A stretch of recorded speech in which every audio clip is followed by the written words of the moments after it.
Ingrid Larsen was 26 years old when her neighbors decided her cabin was either witchcraft or proof that widowhood had driven her mad.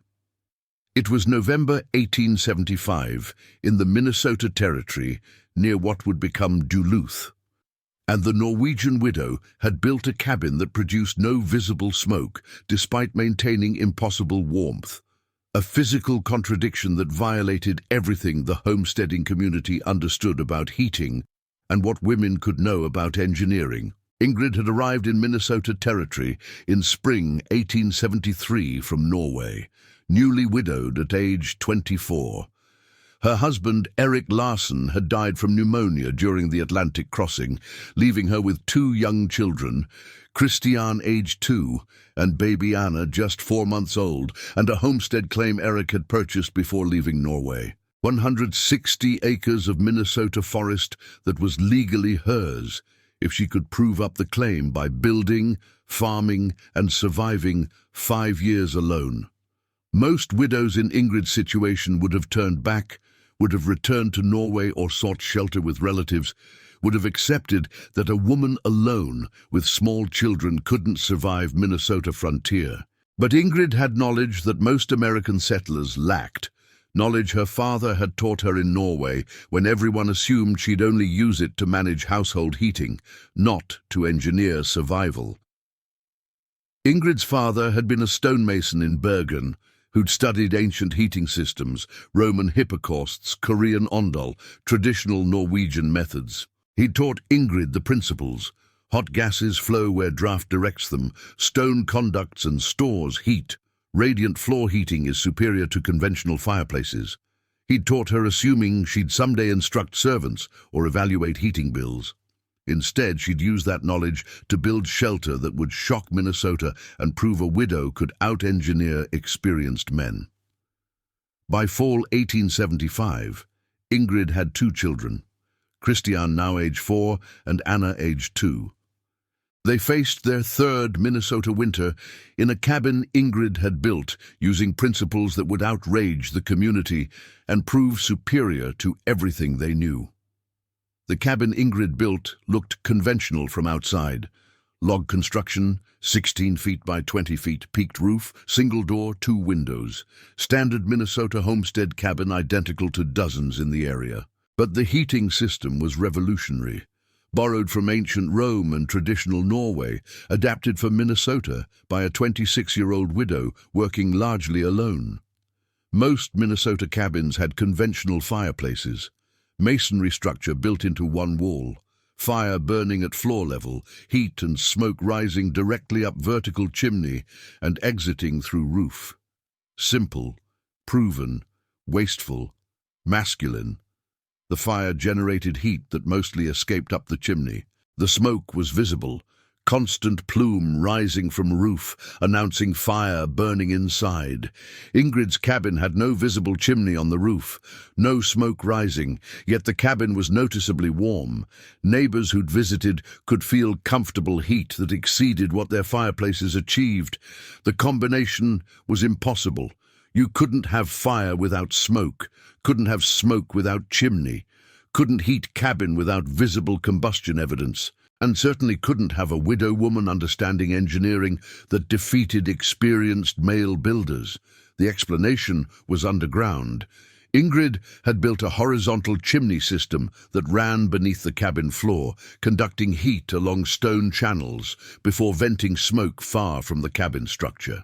The engineering was sophisticated, the construction was brutal, and the fact that a woman had done it made men deeply uncomfortable. The system worked like this. Ingrid built a firebox outside the cabin, approximately 20 feet from the south wall. The firebox was a stone masonry structure 3 feet wide, 2 feet deep, built at ground level, but surrounded by an earthen berm she'd constructed by hand.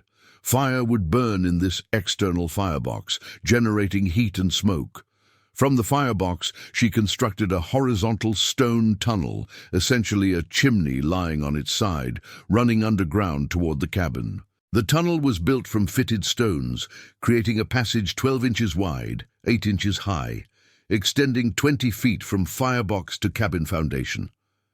The tunnel entered the cabin foundation and passed underneath the wooden cabin floor. Inside the cabin footprint, the tunnel branched into 5 parallel stone channels running across the 16-foot width, each channel extending the full 20-foot length. The channels were spaced 3 feet apart, creating a grid of hot stone passages directly beneath the floorboards. Hot gases from the fire, smoke, combustion products, heated air would flow through the tunnel system driven by draft.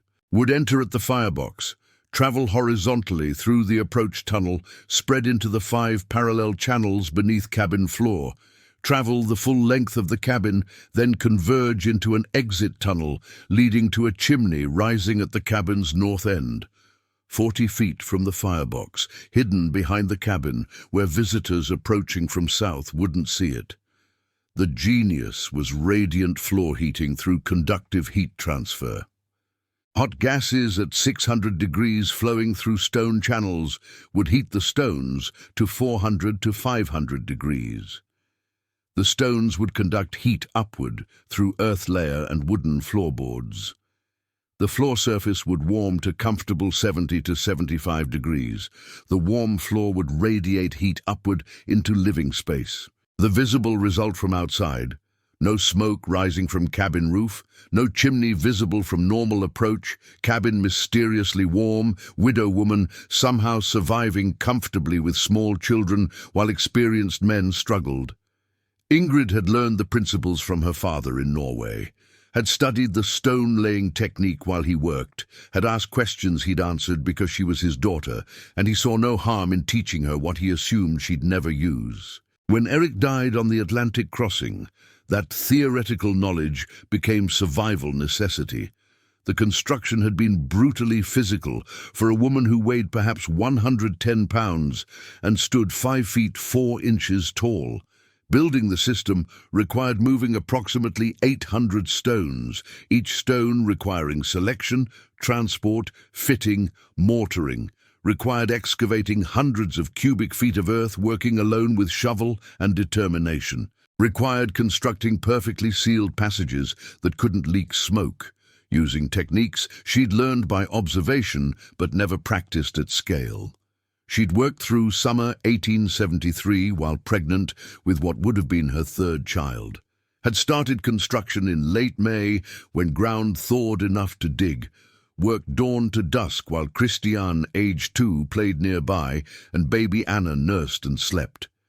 The excavation came first, the most physically brutal aspect. She needed to excavate the entire cabin interior down to 18 inches below final floor level to create space for the stone channel network. 16 feet by 20 feet excavated 18 inches deep equaled 96 cubic feet of earth. Approximately 3.5 tons of Minnesota clay and soil removed bucket by bucket, shovel load by shovel load, working alone while pregnant. Each shovelful perhaps 10 pounds, each bucket perhaps 30 pounds when full. She'd fill bucket, carry it outside, dump it, return. Repeat thousands of times over 2 weeks. Her hands blistered, then calloused. Her back ached constantly. Her pregnant body protested the strain, warning signals she ignored because stopping meant freezing come winter. The stone collection required different labor. She needed approximately 800 stones ranging from fist-sized to 15 pounds. Had to walk the property finding suitable field stones, carrying them to the building site. The stones had to meet specific criteria her father had taught her.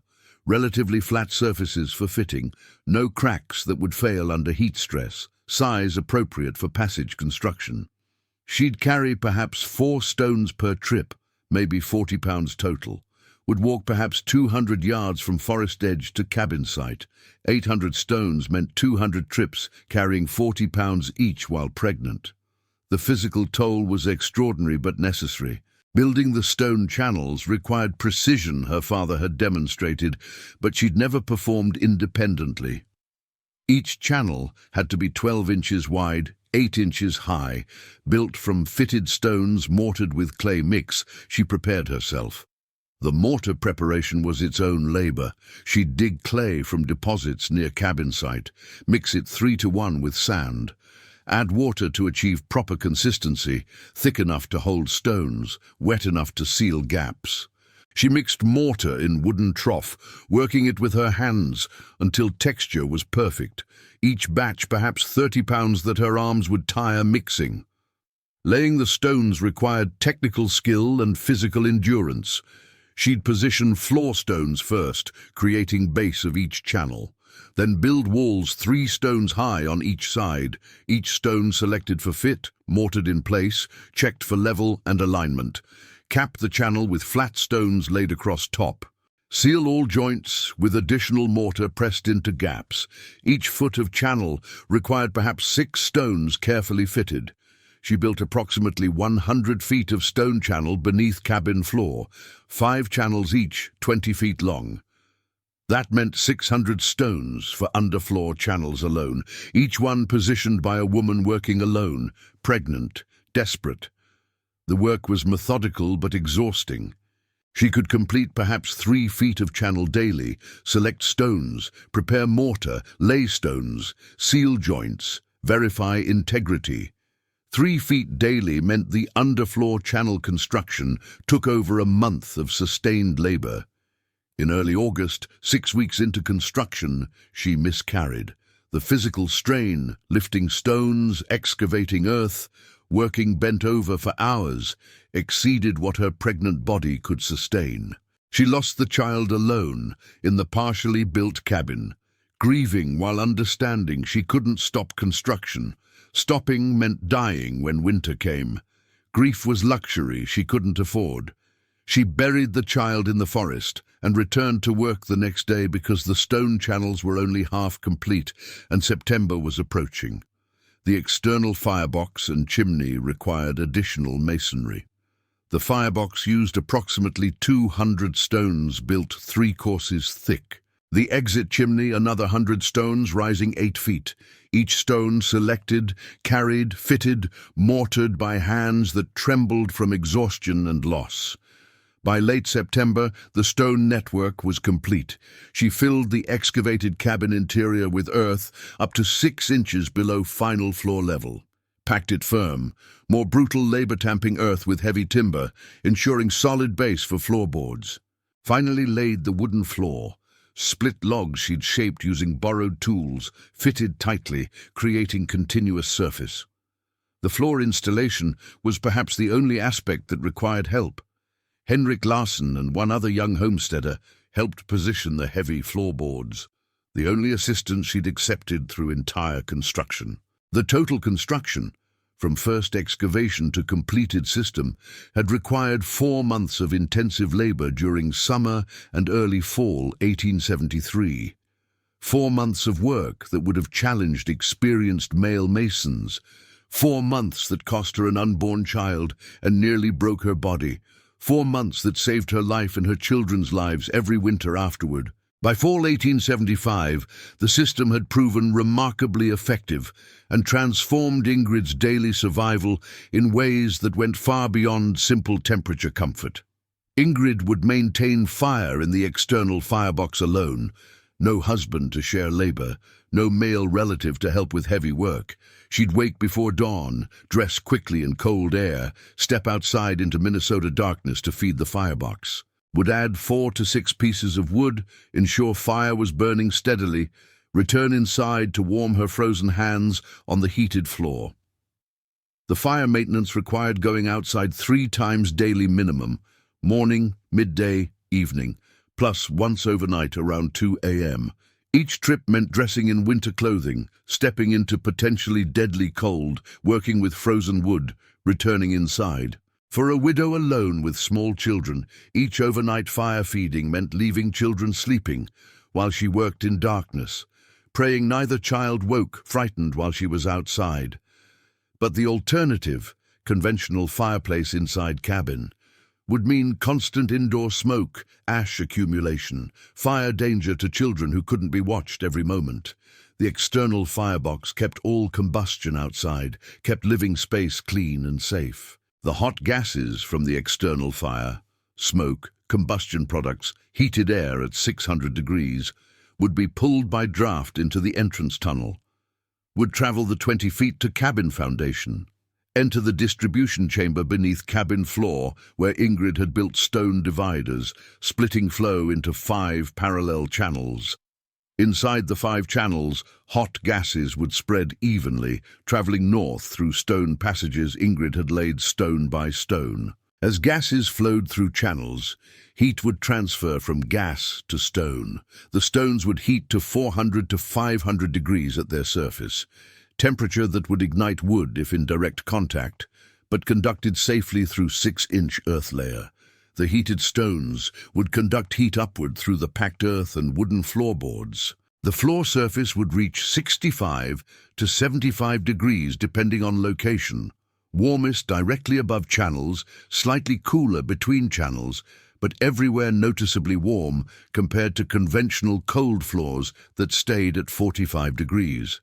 The cabin interior maintained 65 to 70 degrees with this radiant floor system. The heat distribution was remarkably even. No single hot zone near fireplace with cold zones elsewhere. The entire floor was heating surface. Every area of cabin received warmth. Living with heated floor as a widow alone with small children created daily routines impossible in conventional cabins. Ingrid would wake Christian, age 4, and Anna, age 2, onto warm floor rather than shocking cold. The children would dress standing barefoot on comfortable wood rather than shivering on frozen earth. The morning routine wasn't battle against cold. It was normal, comfortable, manageable. Christian would play on warm floor in light wool clothing, shirt, pants, no boots, no heavy layers, would build with wooden blocks his mother had carved, comfortable for hours on heated surface. Anna, age 2, would crawl and toddle freely, exploring cabin without risk of hypothermia from floor contact. Ingrid could let children play while she worked, knowing the floor protected them. The cooking and household labor transformed when floor was warm. Ingrid would cook at small iron stove positioned in corner. The stove provided cooking heat, but wasn't primary space heating. She'd stand at stove barefoot or in light shoes, comfortable because floor beneath was warm. Her feet didn't ache from cold like they would on frozen earth. The laundry work became manageable rather than torture. She'd wash clothes standing on warm floor, hang them on lines across cabin. The warm floor heated air that rose and helped drying. In conventional cabins, wet laundry would freeze solid indoors during coldest weather, requiring women to thaw ice from fabric before wearing. The evening routine was transformed from survival ordeal to manageable bedtime. Conventional Minnesota families would dread nighttime when fires died and temperature plummeted. Mothers would bundle children in multiple blankets, crowd them near dying embers, lie awake worrying whether everyone would survive until morning fires could be relit. Ingrid would bank the external firebox for overnight, load it at 10 p.m. with larger pieces that would burn slowly until 2 a.m. feeding. The stone channels beneath floor would retain heat even as fire died to coals. The thermal mass of 600 heated stones would continue radiating warmth for hours. The floor would cool gradually overnight from 75 degrees to perhaps 65 degrees, still comfortable for sleeping. She slept with children on bedrolls on the warm floor rather than elevated beds. The warmest sleeping position in conventional cabins was elevated off cold floor. But in her cabin, the floor was the heat source. Sleeping on it meant sleeping on radiant warmth. She'd lie between Christian and Anna, all 3 on warm wood, single blankets adequate, no desperate bundling required. The fuel consumption remained minimal, approximately half a cord monthly, maintaining comfortable temperature. She'd cut and split wood herself during summer and fall, stacking perhaps 4 cords for winter. The physical labor of wood processing was brutal for a woman working alone, but the efficiency of her heating system meant she needed half what conventional cabins burned. Neighboring conventional cabins burned 1 to 2 cords monthly, achieving inferior results. The Crawford household, 300 yards away, went through 8 cords per winter and barely stayed warm. Ingrid used 4 cords total and lived comfortably. The efficiency came from capturing heat conventional chimneys wasted. Every degree of heat conducted from hot gases to stone channels was heat delivered to living space rather than thrown away to sky. But the comfort and efficiency came at cost of constant labor and isolation. She worked alone, maintaining system, raising children, managing homestead. Had no husband to share burden, no family nearby for support. The community women who might have helped were often hostile, uncomfortable with widow who'd succeeded where their husbands struggled, suspicious of woman who understood engineering. She'd lie awake some nights, listening to wind outside, feeling warm floor beneath her, understanding she'd built survival through knowledge and determination, but couldn't build community acceptance through the same means. The cabin was warm, her children were safe, but she was profoundly alone in ways that radiant floor heating couldn't solve. But to neighbors, especially male neighbors who'd built conventional fireplaces and considered themselves knowledgeable about construction, the cabin appeared to violate physics and proper gender roles simultaneously. No smoke rising, no chimney visible, yet obviously warm, and built by a widow woman who shouldn't understand engineering. The community's reaction evolved from confusion to suspicion to outright hostility. How could cabin be warm without fire? If there was fire, where was smoke? A woman couldn't possibly understand heating engineering. She must have help she wasn't admitting. Or she was doing something dangerous that would kill her children, or she was practicing some Norwegian witchcraft. Thomas Crawford, a neighboring homesteader age 45, who'd survived 7 Minnesota winters and deeply resented that a widow woman's cabin seemed warmer than his, organized a confrontation in late November. 6 men arrived at Ingrid's cabin. Thomas Crawford, Robert Jensen, age 38, Carl Peterson, age 40, and 3 younger homesteaders, Henrik Larsen, age 26, Johan Anderson, age 29, Eric Hansen, age 31. All experienced Minnesota settlers, all male, all convinced that Ingrid was either lying about how she heated the cabin or doing something dangerous that needed to be stopped before her children died, and the community bore responsibility. They approached the cabin from south on a cold November afternoon, outside temperature maybe 25 degrees, looked at the roof, no chimney, no smoke, knocked on the door with expressions mixing concern and anger. Ingrid opened the door, holding Anna, age 2, on her hip, Christian, age 4, standing beside her. The men entered and felt immediate comfortable warmth, warmer than their own cabins achieved with fires roaring. "Mrs. Larsen," Thomas began with forced patience, "we've come because we're concerned for your children's safety. Your cabin has no chimney, no smoke, yet it's warm. That's impossible unless you're doing something dangerous.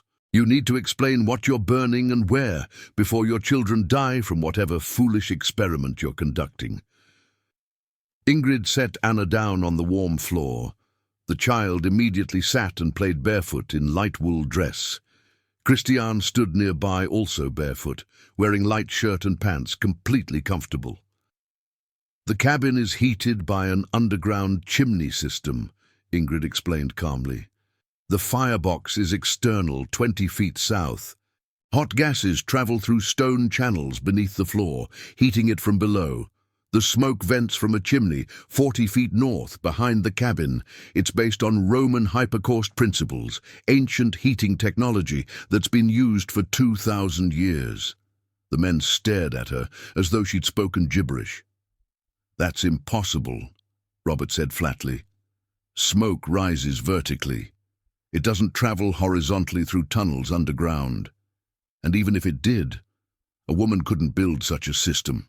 Laying fitted stone passages, calculating draft, that's skilled masonry work. You're lying about building this yourself." "My father was a stonemason in Bergen," Ingrid said evenly. "He taught me heating principles and stone-laying technique.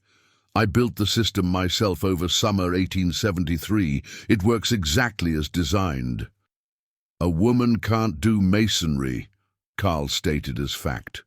Can't calculate structural engineering, can't understand thermodynamics. You had help, probably some Norwegian man you're hiding, or you're inventing this story, and heating with conventional fire you're concealing somehow. Ingrid felt familiar anger rising, the anger of being dismissed because of her gender despite demonstrable competence, but she controlled it, speaking carefully. I can show you the system, the external firebox, the stone channels, the chimney. Everything is exactly as I described. I built it. It works. My children are warm and safe. If this system exists, Thomas demanded, show us. Because if you're endangering children with some foolish widow's confusion about heating, we'll remove them to proper care and petition to invalidate your homestead claim. The threat was real.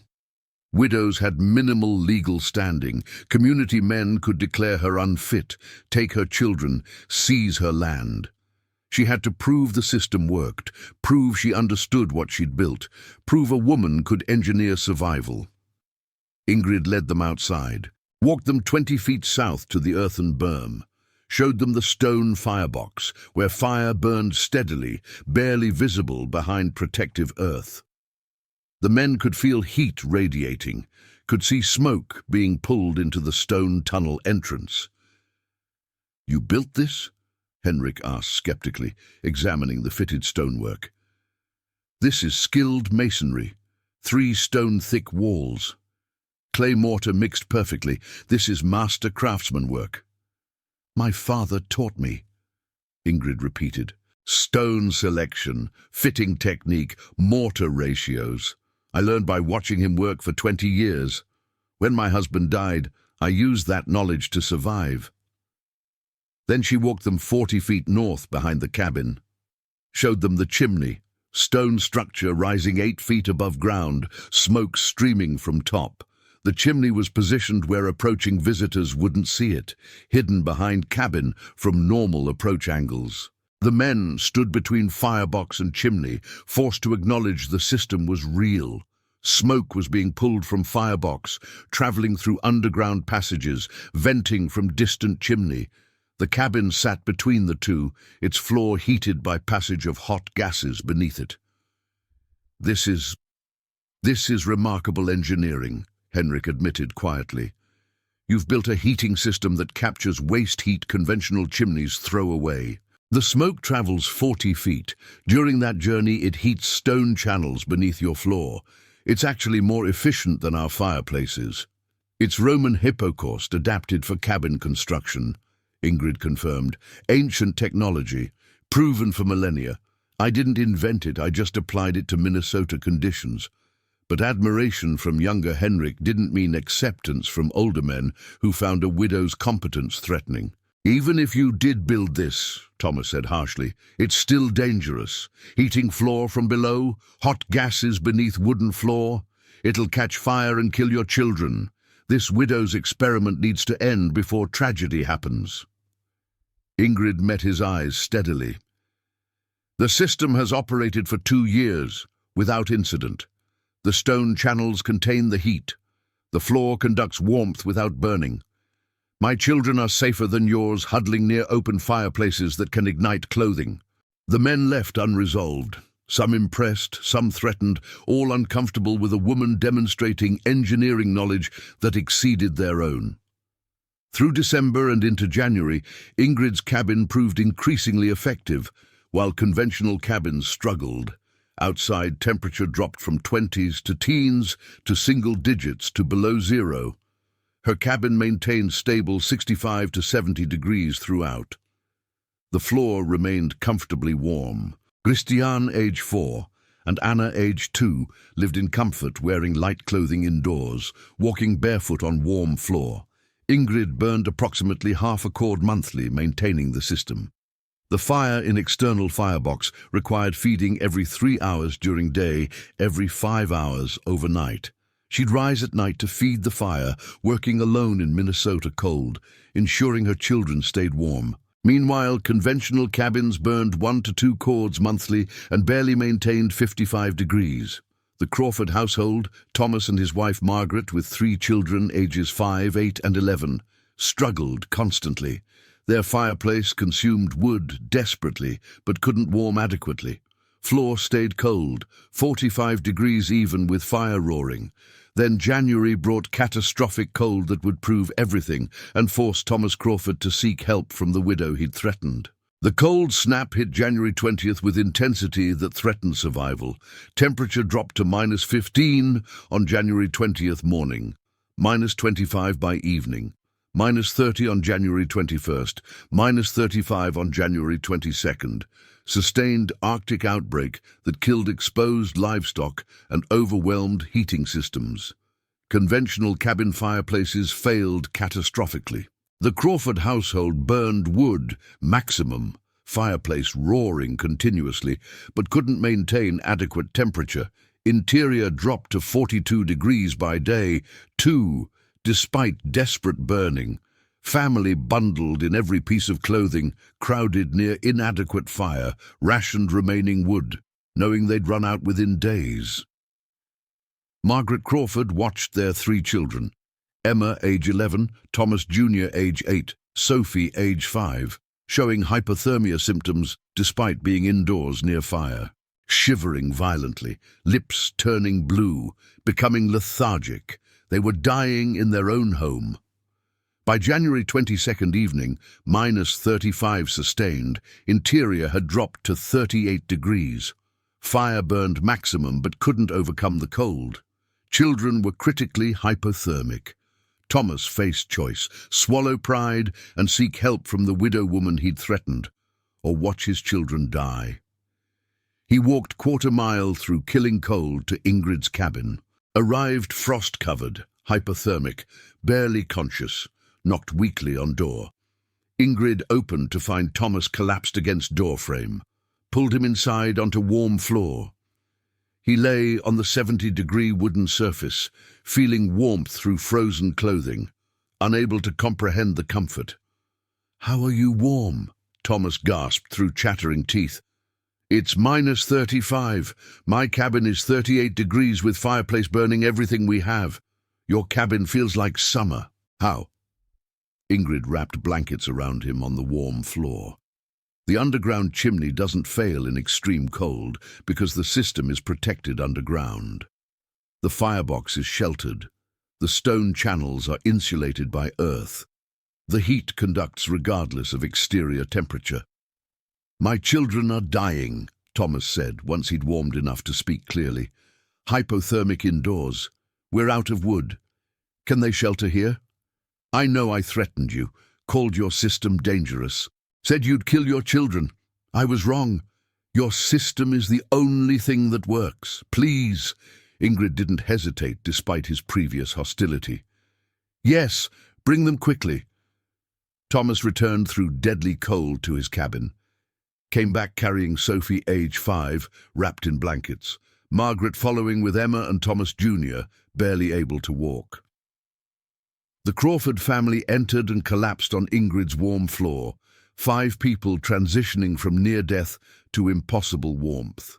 The children lay in heavy winter clothing and boots, feeling heat through leather soles, unable to process what was happening. Then they saw Christian, age 4, and Anna, age 2, playing barefoot on warm floor in light wool clothing, completely comfortable, as though it were summer instead of worst cold in Minnesota history. "Your children are barefoot," Margaret whispered in shock. "In January, while it's -35 outside.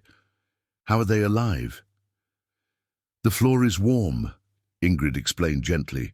"The heat from underground channels warms the wood to about 75 degrees.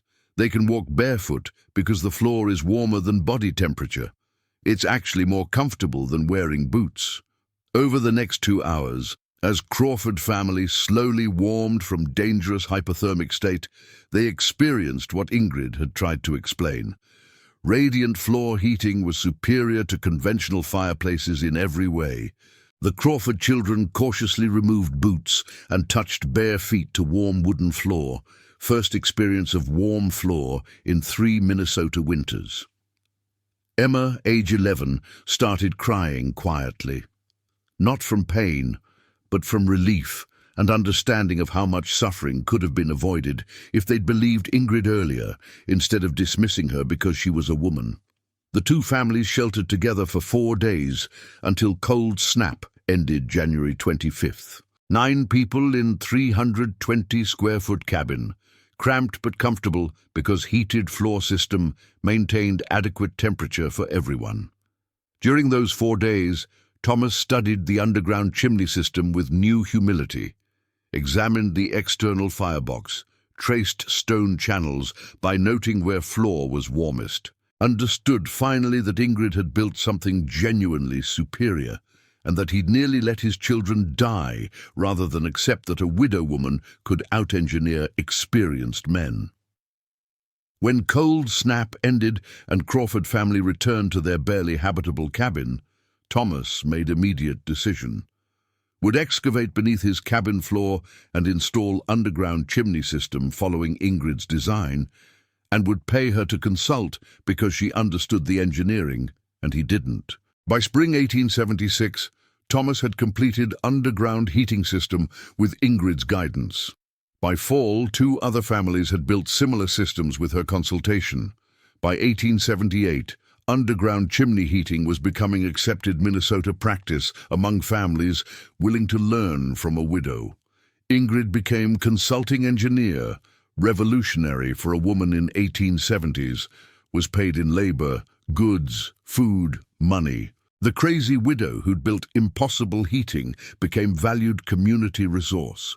Remarried in 1879 to Henrik Larsen, the young homesteader who'd immediately recognized her engineering competence, and they built larger house together, incorporating same underground chimney principles. Had 6 children total by 1885, Christian age 14, Anna age 12, and 4 more. Lived comfortably, using heating system that captured waste heat conventional chimneys threw away. Ingrid lived until 1938, dying at age 89. Her obituary mentioned her widowhood and homesteading, but focused primarily on her introduction of underground chimney heating to Minnesota, the system male neighbors called impossible until children played barefoot at 35 below while theirs froze. The original cabin stood until 1949, when deliberately dismantled for study. The underground stone channels were found intact, still capable of conducting heat after 74 years. Modern thermal analysis confirmed efficiency. Hot gases at 600 degrees entering system, exiting at 200 degrees after traveling 40 feet. 400 degrees of heat transferred to floor that conventional chimneys wasted. The story is about a widow who survived by applying her father's teachings in ways he'd never imagined, who understood that heating floors matters more than heating ceilings, who proved a woman could master engineering that defeated experienced men, and whose cabin with no visible smoke was the warmest shelter because she'd built superior heating while men built what they'd always built, because sometimes the impossible cabin is warmed by ancient knowledge. The underground chimney everyone called witchcraft was actually 2,000-year-old technology, and children playing barefoot in January weren't at risk. They were proof that a widow's engineering worked perfectly when masculine assumptions failed.